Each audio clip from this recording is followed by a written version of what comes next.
میں جو مبتلا ہے انہیں تو کورونا میں جو مبتلا ہے انہیں تو کرم سے عطا کر شفا میرے مولا، کرم سے عطا کر شفا میرے مولا، کھڑے ہوئے ہم سے بھلا میرے مولا، کورونا سے ہم کو بچا میرے مولا، کورونا سے ہم کو بچا میرے مولا۔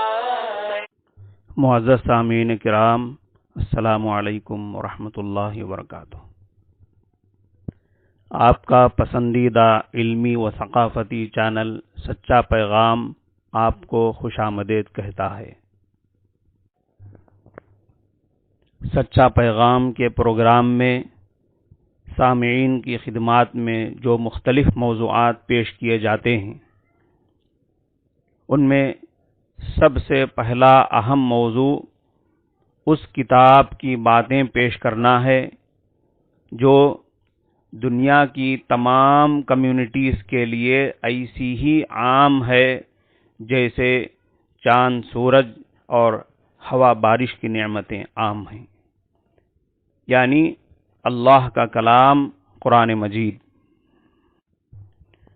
دوسرا اہم موضوع وہ لائف سٹائل ہے جو تمام اقوام عالم کے لیے کامیاب طریقہ حیات اور وسیلہ نجات ہے، یعنی حضرت محمد الرسول اللہ صلی اللہ علیہ وسلم کا لائف سٹائل اور ان کے تمام ارشادات۔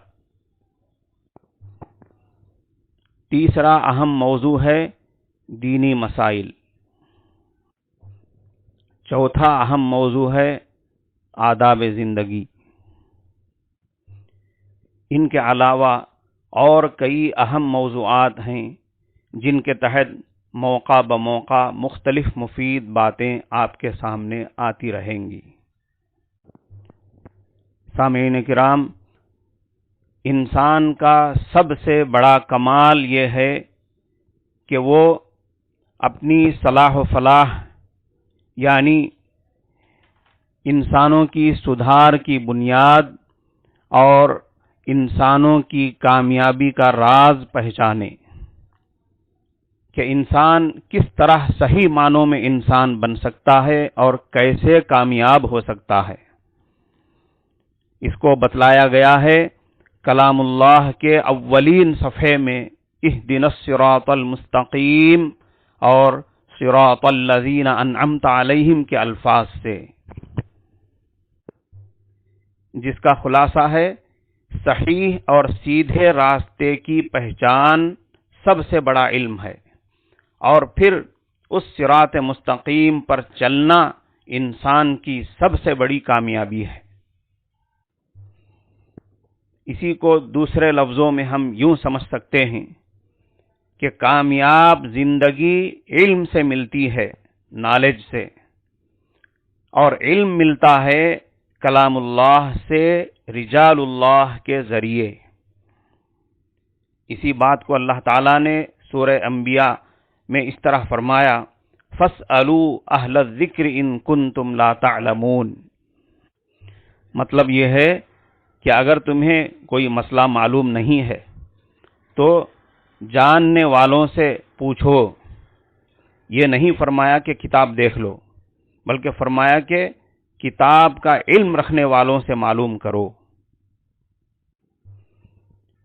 یہاں ہمیں یہ بھی سمجھنا چاہیے کہ کامیاب و باکمال انسان کی ایک نشانی یہ ہے کہ وہ انسانی سوسائٹی کے دوسرے افراد کا بھی خیال رکھے، محتاج و مستحق افراد کی مدد کرتا رہے۔ خصوصاً لاک ڈاؤن کے ان حالات میں سماج کے مختلف طبقات پر مختلف ذمہ داریاں عائد ہوتی ہیں۔ اگر تاجر طبقے کو لے لیا جائے تو تاجر طبقے پر یہ ذمہ داری عائد ہوتی ہے کہ وہ موقع کی نزاکت کو دیکھتے ہوئے کوئی بھی چیز کم نفع کے ساتھ بیچے۔ عموماً ایسے موقع پر ہر چیز کی قیمت کئی گنا بڑھا دی جاتی ہے۔ یہ سراسر انسانیت کے خلاف ہے۔ ایسے موقع پر غریب طبقے کو خاص رعایت دینی چاہیے۔ رعایت کئی طریقوں سے دی جا سکتی ہے۔ کم نفع لے کر، قرض دے کر، قرض کی ادائیگی کی مہلت بڑھا کر، قرض پورا معاف کر کے یا کچھ حصہ معاف کر کے۔ بخاری شریف کی روایت ہے، ایک شخص کا انتقال ہوا، عالم آخرت میں اس سے سوال کیا گیا کہ کیا تیرے پاس کوئی نیکی ہے؟ اس نے کہا کہ میں دکانداری کرتا ہوں، تجارت کرتا ہوں، جب کوئی مجھ سے قرض لیتا ہے تو میں غور کرتا ہوں کہ ان میں خوشحال کون ہے اور تنگ دست کون ہے۔ جو قرض لینے والے خوشحال لوگ ہوتے ہیں، میں ان کے قرض کی مدت بڑھا دیتا ہوں، اور جو قرض لینے والا تنگ دست ہوتا تھا تو میں اس کا قرض معاف کر دیا کرتا تھا۔ بس میرے پاس جو اچھا کام ہے، جو نیکی ہے، وہ یہی ہے۔ اس پر اللہ نے اسے بخش دیا۔ معزز سامعین کرام، انسانی سماج میں امن، محبت اور خوشگوار ماحول پیدا کرنے کے لیے صرف بیانات دینے سے نہیں، امن، محبت اور خوشحالی پیدا کرنے کے بیانات دینے سے امن محبت نہیں پیدا ہوتی، بلکہ ایسے ہمدردی کے تقاضے پورا کرنے سے امن، محبت اور بھائی چارگی پیدا ہوتی ہے۔ خصوصاً ایسے نازک حالات میں جس وقت کا اب ہم سامنا کر رہے ہیں، ہر آدمی کو چاہیے کہ اپنے آس پاس کے فیملیوں کی فکر رکھے۔ اگر غریب اور مزدوری کر کے گزارا کرنے والے لوگ ہوں تو اپنی طاقت بھر ان کی مدد کی جائے۔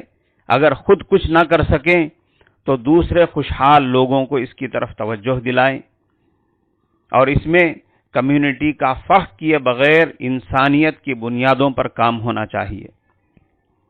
ہیومینٹی فرسٹ، کمیونٹی نیکسٹ کا اصول ہمیں یاد رکھنا چاہیے۔ اگر گورنمنٹ اپنا پورا خزانہ بھی لوٹا کر پورے ملک کے پریشان حال لوگوں کی مدد کرنا چاہے، ہرگز نہیں کر پائے گی۔ اس کی آسان صورت یہ ہے کہ ہر محلے کے لوگ اپنے محلے کے غریب، مزدور پیشہ اور پریشان حال لوگوں کا خیال رکھیں۔ خاص طور پر محلہ کمیٹی والوں کی یہ ذمہ داری ہوتی ہے کہ وہ اپنے محلے کے حالات کا جائزہ لیتے رہیں اور محتاج و مستحق گھرانوں کو مدد پہنچانے کا کام کرتے رہیں۔ ایک حدیث میں آن حضرت صلی اللہ علیہ وسلم نے فرمایا، الخلق عیال اللہ، ساری مخلوق اللہ کا کنبہ ہے۔